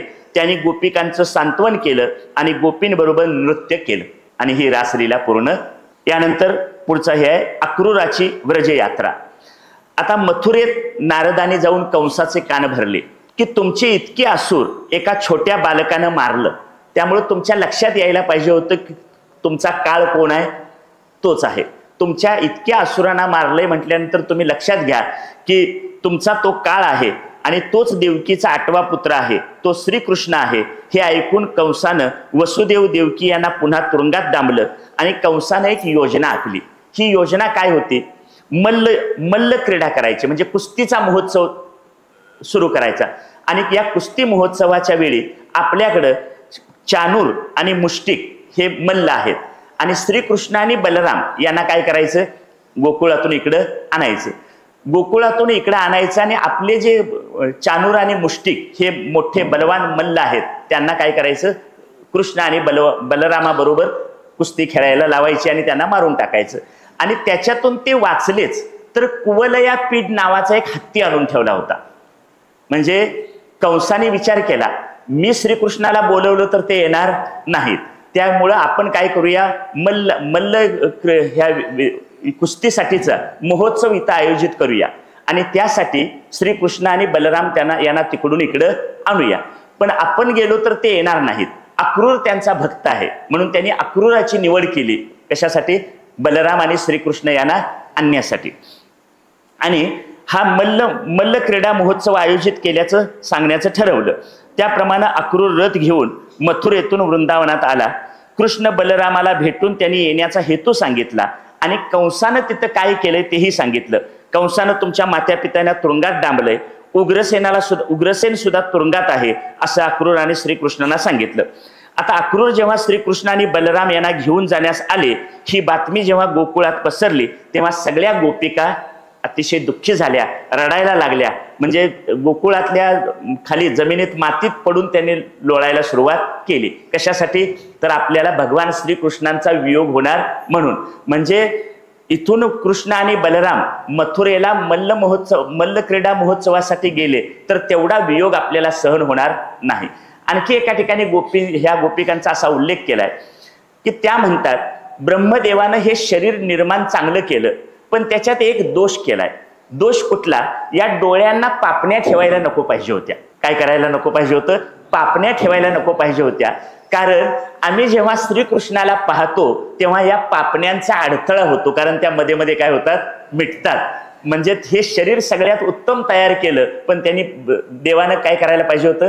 त्याला पापण्या तेवढ्या ठेवायला नको होत्या. म्हणजे डोळ्याची पापण्यांची उघडझाप होते, एवढा काळ सुद्धा श्रीकृष्ण आपल्यापासून दूर होऊ नये असं वाटणाऱ्या गोपिका कशा रडल्या असतील याचा नुसता विचार करा. आणि त्या रडू लागल्या आणि त्यांना अक्रूरात क्रूर माणूस दिसला. नाव काय आहे? अक्रूर. त्या म्हणाल्या, तुझं नाव अक्रूर नको, खरं काय पाहिजे होतं? क्रूरच असंच पाहिजे होतं, कारण तू आमचा भगवंताला, आमच्या बालकृष्णाला घेऊन तू इथून जात आहेस. अक्रूर दुसऱ्या दिवशी कृष्ण बलरामाला घेऊन रथातून निघाले तेव्हा गोपिकांना अक्रूर खूपच क्रूर वाटला. जाताना वाटेत अक्रूर संध्या करायला थांबले आणि संध्या करायला थांबलेले असताना पाण्यात त्यांना कृष्ण बलरामांचं दर्शन झालं. म्हणजे कृष्णाने अक्रूरांना विष्णू रूपात काय केलं? दर्शन दिलं. रथातून श्रीकृष्णाने मथुरेत प्रवेश केला.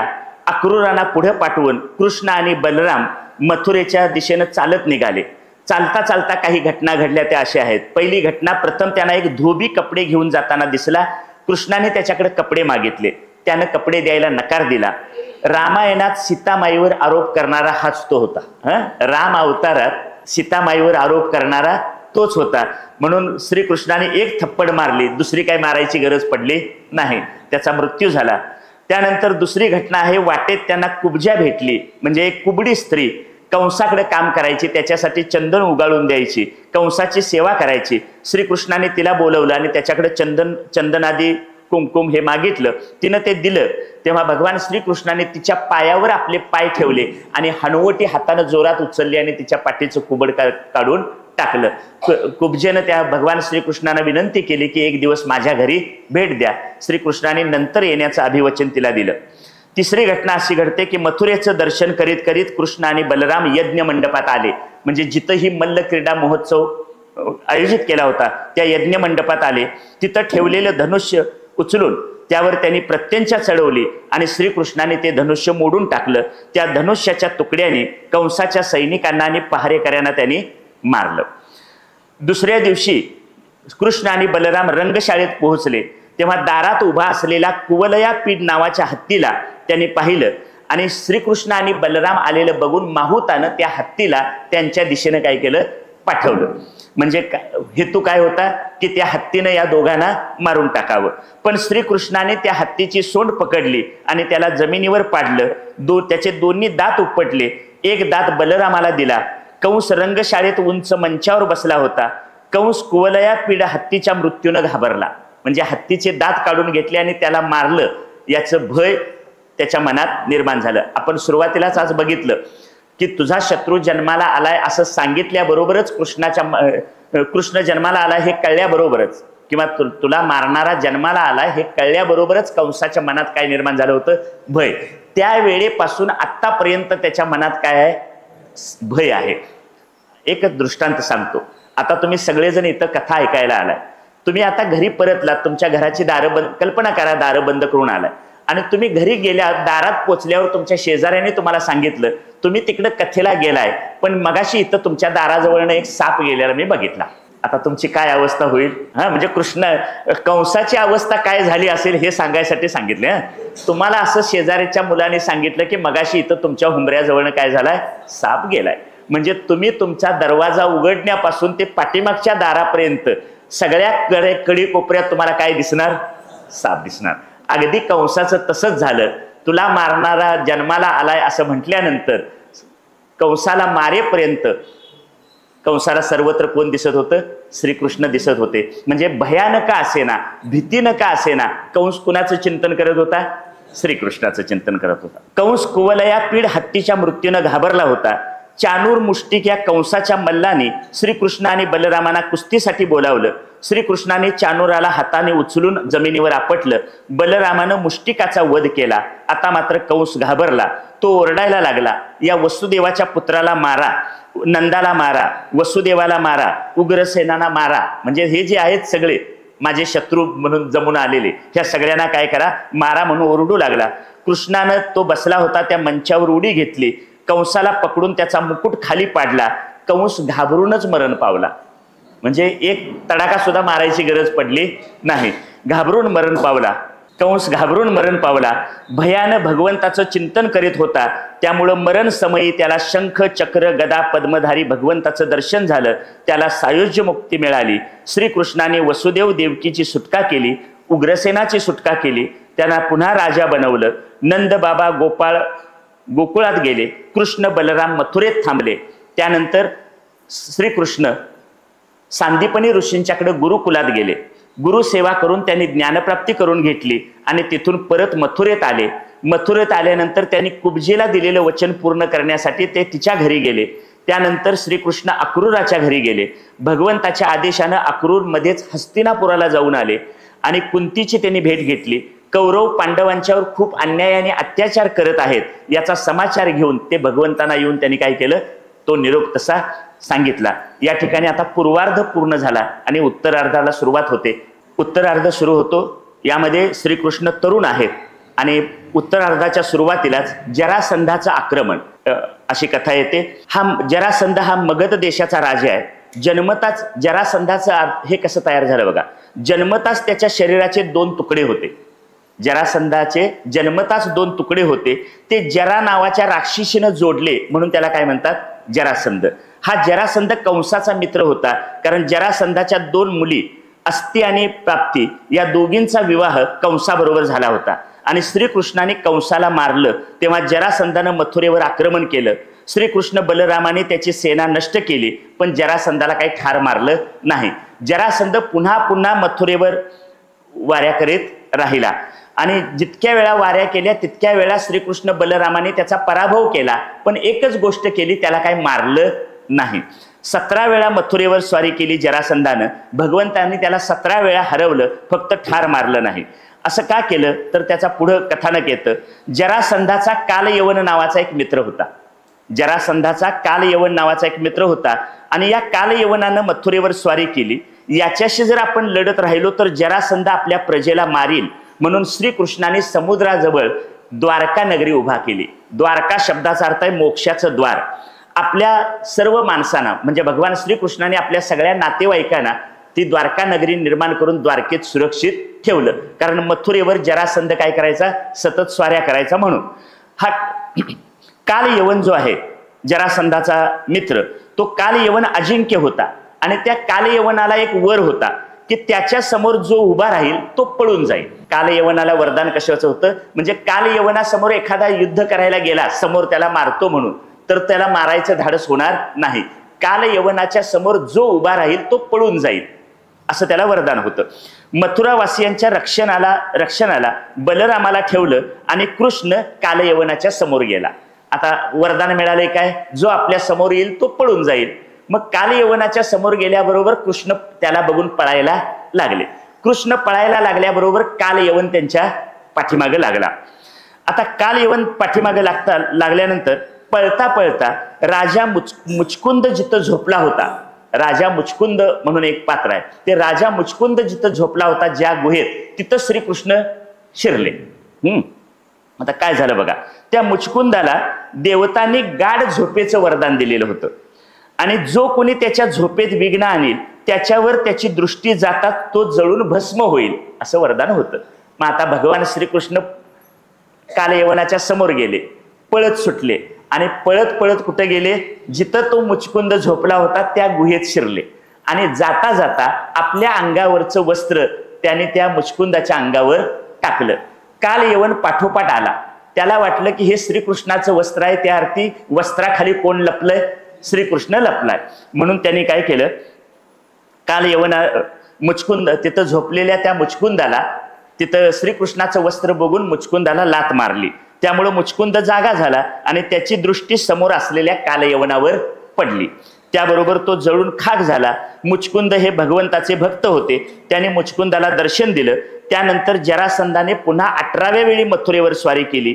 भगवान श्रीकृष्ण त्यावेळी सुद्धा तिथून पळून गेले. म्हणून श्रीकृष्णांचं एक दुसरं नाव आहे रणछोडदास. रणछोडदास म्हणजे रणभूमीतून युद्धभूमीतून पळून जाणारे, म्हणून त्यांना काय म्हटले, रणछोडदास. आता त्यानंतर पुढचा घटना येते, बलराम आणि श्रीकृष्ण यांचे विवाह. द्वारकेत प्रथम राजा रैवताची कन्या रेवती हिचा विवाह बलरामाबरोबर झाला. त्यानंतर श्रीकृष्णाकडे रुक्मिणीचा संदेश घेऊन सुदेव नावाचा एक ब्राह्मण आला. विदर्भ देशाचा राजा भीष्मक याची कन्या रुक्मिणी, तिचा रुक्मी नावाचा एक भाऊ होता. भगवंताची प्रशंसा ऐकून म्हणजे भगवान श्रीकृष्णांची कीर्ती ऐकून रुक्मिणी त्यांच्याकडे आकर्षित झाली. रुक्मी हा जो तिचा भाऊ आहे तो मात्र श्रीकृष्णाचा द्वेष करायचा. त्याला रुक्मिणीचा विवाह शिशुपालाशी करायचा होता. रुक्मिणीला मात्र शिशुपाल पसंत नव्हता, म्हणून रुक्मिणीनं एक श्रीकृष्णांना पत्र लिहिलं. हे पहिलं पत्र आहे हा जगाच्या इतिहासातलं. तिनं पत्रामध्ये लिहिलं की मी स्वतःला आपल्या म्हणजे रुक्मिणीनं श्रीकृष्णाला पत्रात लिहिलं, मी आपल्या प्रती स्वतःला समर्पित केलं आहे. इथं येऊन तुम्ही आपण माझा पत्नी म्हणून स्वीकार करावा. शिशुपाल मला घेऊन न जावो. इथं येऊन आपण जरासंध व शिशुपाल यांना पराभूत करून माझं हरण करून मला इथून घेऊन जा. आमची कुलपरंपरा अशी आहे की विवाहाच्या आदल्या दिवशी मुलगी देवीच्या दर्शनाला जाते. आपण तिथूनच माझं हरण करावे. सुदेव ब्राह्मणाच्या द्वारे रुक्मिणीचा हा संदेश ऐकून भगवान श्रीकृष्णांचं हृदय द्रवलं आणि ते म्हणाले की मी अवश्य येईल. त्या ब्राह्मणाबरोबर भगवान एकटेच विदर्भ देशाची राजधानी कुंडनपूर इथं जायला निघाले. त्यावेळी बलराम इतर यदुवंशीयांना घेऊन त्यांच्या पाठोपाठ गेले, कारण भगवान श्रीकृष्णांना काय अडचण आली तर आपण सोबत पाहिजे म्हणून ते गेले. कुंडनपुरात राजा भीष्मकानं बलराम आणि श्रीकृष्णांचं स्वागत केलं. पूर्व परंपरेनुसार रुक्मिणी देवीची पूजा करण्यासाठी मंदिरात आली.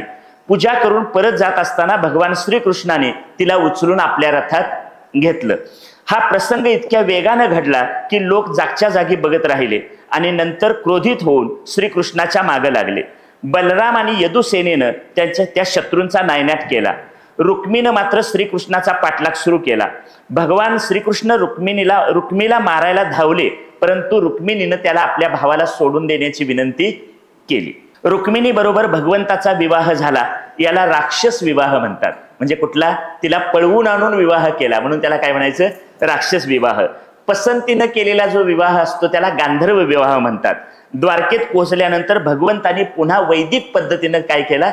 आपला विवाह केला. यानंतर भगवान श्रीकृष्णांचे 8 विवाह झाले. कृष्ण पुत्र प्रद्युम्न याने शंभरासुराचा वध केला. मध्येच एक संमंतक मण्याची कथा येते. पूर्व काळात दिलेल्या सर्व वचनांची, म्हणजे राम अवतारात, या पूर्वीच्या अवतारात भगवंतांनी जे वचनं दिली होती त्याची पूर्तता करण्यासाठी ती पूर्तता यांनी भगवान श्रीकृष्णाने या अवतारात केली, म्हणून श्रीकृष्णांना पूर्ण अवतार असं म्हणतात. श्रीकृष्ण हे पूर्ण अवतार आहेत. पूर्ण अवतार का? तर या पूर्वीच्या अवतारात त्यांनी जी वचनं वेगवेगळ्या ऋषींना, मुनींना, कुमारिकांना, गोपिकांना दिली होती ती त्यांनी या अवतारात काय केली? पूर्ण केली. यानंतर भौमासुराचा उद्धार. भौमासुराचं दुसरं नाव आहे नरकासूर. पृथ्वी देवीचा हा पुत्र भयंकर अत्याचारी होता. त्यानं 16,000 मुलींचं अपहरण करून महालात बंदी करून ठेवलं होतं. त्या सर्व कन्यांनी भगवंतांना आपली सुटका करण्याची प्रार्थना केली. भगवान सत्यभामेला घेऊन तिथं गेले आणि भौमासुराशी युद्ध केलं आणि त्या भौमासुराला मारलं. म्हणून दीपावलीच्या दिवशी, नरक चतुर्थीच्या दिवशी लोक पहाटे उठून स्नान करतात. दीपावलीचा दिवस जो आहे नरक चतुर्थीदशीचा, त्या दिवशी का विवाह करतात?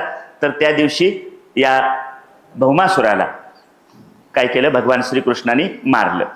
आणि म्हणून पहाटे उठून स्नान करतात आणि आरती करतात. भगवंताने 16,000 कन्यांना भौमासुराच्या बंदिवासातून सोडलं आणि त्या कन्यांनी भगवंताकडे आश्रय मागितला. आता तुम्ही आम्हाला त्याच्या तावडीतून सोडवलंय, आम्ही आता जाऊ कुठं? तेव्हा आम्हाला तुम्हीच काय करा? आश्रय द्या. आणि असा आश्रय मागितल्याबरोबर सर्व कन्यांनी भगवंताने त्या सर्व 16,000 कन्यांशी काय केला? विवाह केला.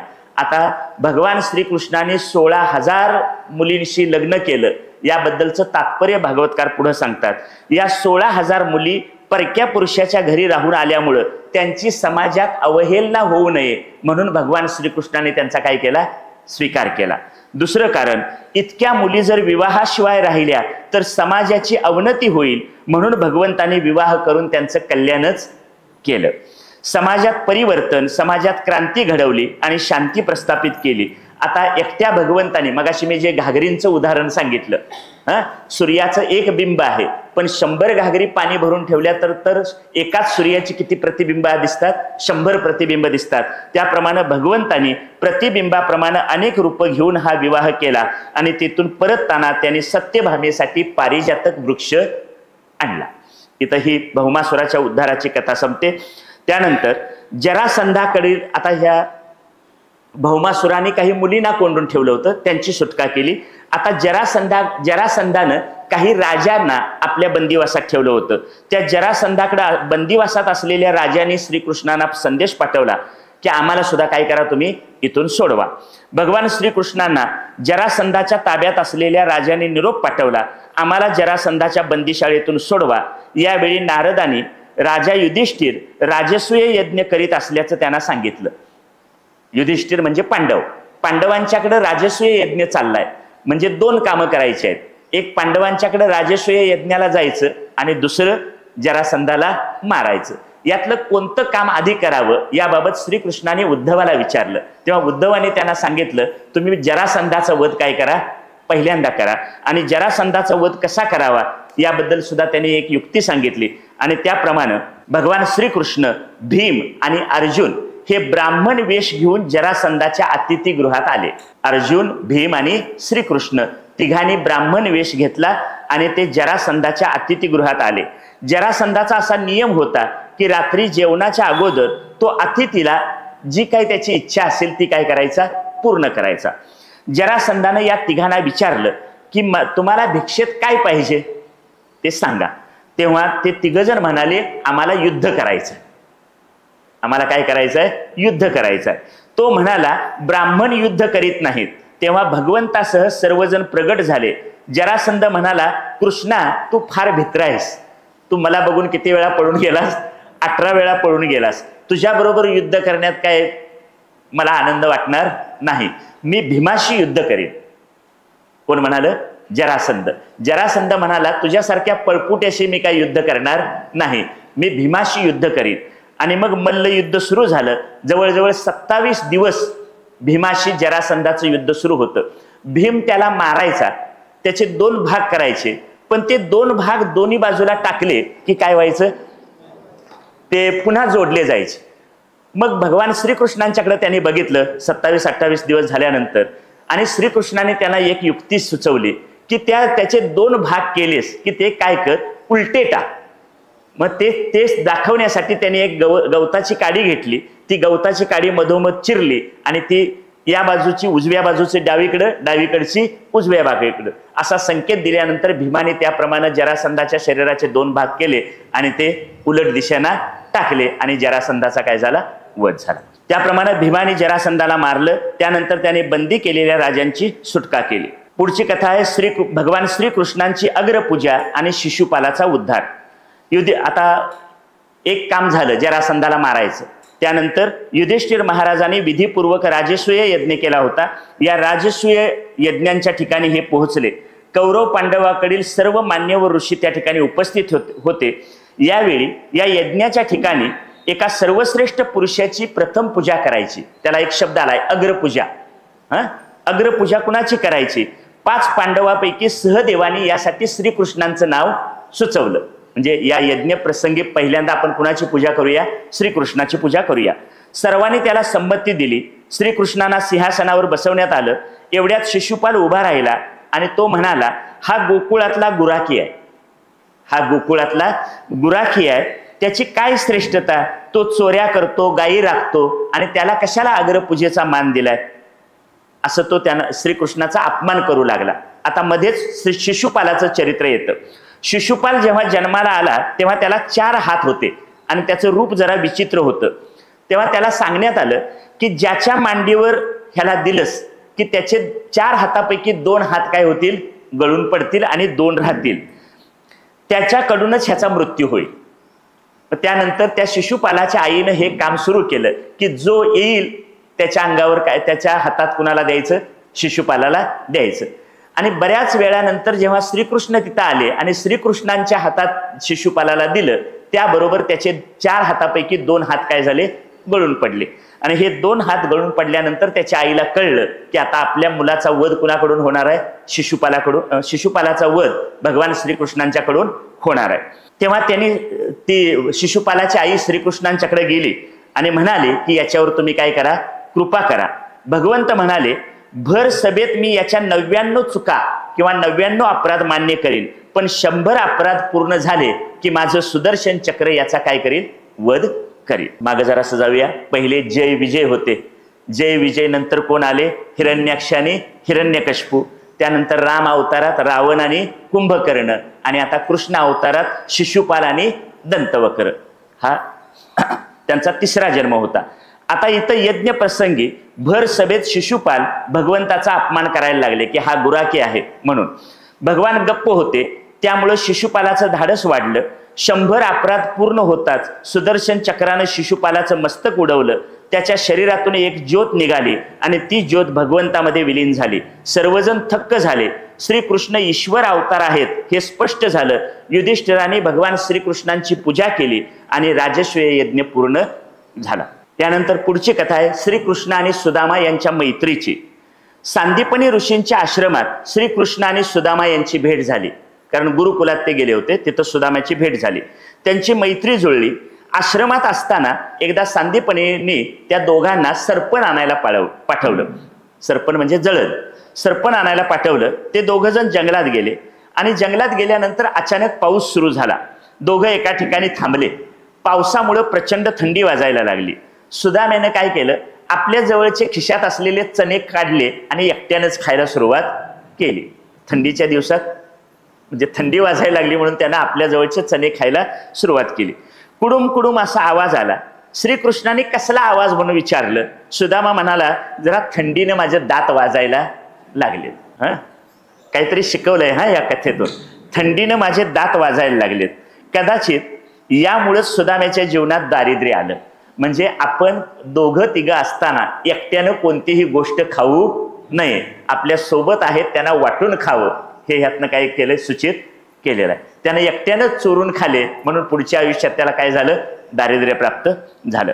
द्वारकेपासून जवळच सुदाम्याचं गाव होतं. सुदामा विद्वान होता पण दरिद्री. फक्त भगवंताचं नाम घ्यायचं हेच त्याचं काम होतं. श्रीकृष्णांबद्दल त्याच्या मनात प्रेम होतं. सुदामा वारंवार कृष्णाची आठवण काढायचा. सुदामाची पत्नी एक दिवस सुदामाला म्हणाली, तुम्ही सतत ज्याचं स्मरण करता त्या श्रीकृष्णाची एकदा भेट का घेत नाही. मग सुदामा त्याच्या मनात आलं की आपण एकदा श्रीकृष्णाची भेट घेऊया. मग भेटायला जायचं तर जाताना बरोबर काहीतरी घेऊन जायला पाहिजे. त्यांना सुदाम्यानं आपल्या पत्नीला सांगितलं. पत्नीनं सांगितलं की सुदामा म्हणाला, मी रिकाम्या हाताने कसा जाऊ. पत्नीनं 4 मोठी पोहे दिले आणि चालत चालत तो श्रीकृष्णाला भेटायला निघाला. जाताना वाटेत चालून चालून थकला, दमला आणि वाटेतच झोपला. श्रीकृष्णाने तिथूनच उचललं आणि द्वारकेच्या सीमेपर्यंत आणलं. तिथून सीमेपासून तो भगवान श्रीकृष्णांच्या महालापर्यंत आला. महालाच्या दारात आल्यावर द्वारपालाने अडवलं आणि त्यांना आपली ओळख सांगितली की भगवान श्रीकृष्णांना सांगा की तुमचा सुदामा आलेला आहे. द्वारपालाने कृष्णाला कळवलं. दारात एक गरीब ब्राह्मण आलाय आणि आपलं नाव सुदामा सांगतो आहे. भगवान श्रीकृष्ण धावत सुटले, दारात आले. सुदामाला घट्ट मिठी मारली, त्याची पाद्यपूजा केली, पितांबर नेसवला, सोन्याचे अलंकार अंगावर घातले आणि विचारलं, मला वहिनीनं माझ्यासाठी काय दिलंय. सुदाम्यानं पोह्याची पुरचुंडी दाखवली. खाता खाता भगवंत म्हणाले, किती गोड आहेत. नंतर भगवंताने सुदामाला जेवायला वाढलं, आपल्या पलंगावर झोपवलं. दुसऱ्या दिवशी ते सुदामाला म्हणाले, आता तू घरी जा म्हणाले. आणि कालच्या दिवशी जे जे काही दागिने अंगावर घातले होते, कपडे दिले होते, ते सगळे काढून घेतले आणि जुन्या कपड्यासह त्यांची पाठवणी केली. मार्गात येताना पुन्हा चालत चालत येत असल्यामुळे ते थकले, वाटेत थकून झोपले. भगवंताने पुन्हा तीच माया केली, त्याच्या गावाजवळ आणून सोडलं. गावाजवळ आणून सोडल्यानंतर सुदाम्याला समोर एक सुंदर नगरी दिसली. आपल्या घराच्या जागी महाल दिसला. दास दासी यांच्या गराड्यात आपली पत्नी सुंदर वस्त्र अलंकार घालून बसलेली दिसली. पत्नी म्हणाली, हे आपलंच आहे. आता हे सगळं कुणाचं आहे, आपलं आहे. सुदामा भगवंताच्या प्रेमाचं गुणगान करू लागला. सुदाम्याला परमार्थ हवा होता म्हणून भगवंत प्राप्त झाले आणि त्याच्या पत्नीला अर्थ हवा होता म्हणून तिला हे धन प्राप्त झालं. यानंतरची दोनच कथा आहे. भस्मासुराचा नाश. आता इथं राजा परीक्षिताने एक प्रश्न विचारलाय. राजा परीक्षितीने एक विलक्षण प्रश्न विचारला शुकदेवाना. भगवान शंकर विरक्त आहेत पण त्यांचं काही वैभव दिसत नाही, पण ऐश्वर्य दिसत नाही. पण भगवान शंकरांचे भक्त मात्र काय आहेत, श्रीमंत आणि वैभवशाली आहेत. या उलट भगवान विष्णू हे लक्ष्मीपती आहेत, त्यांचे भक्त श्रीमंत आणि वैभवशाली दिसत नाहीत.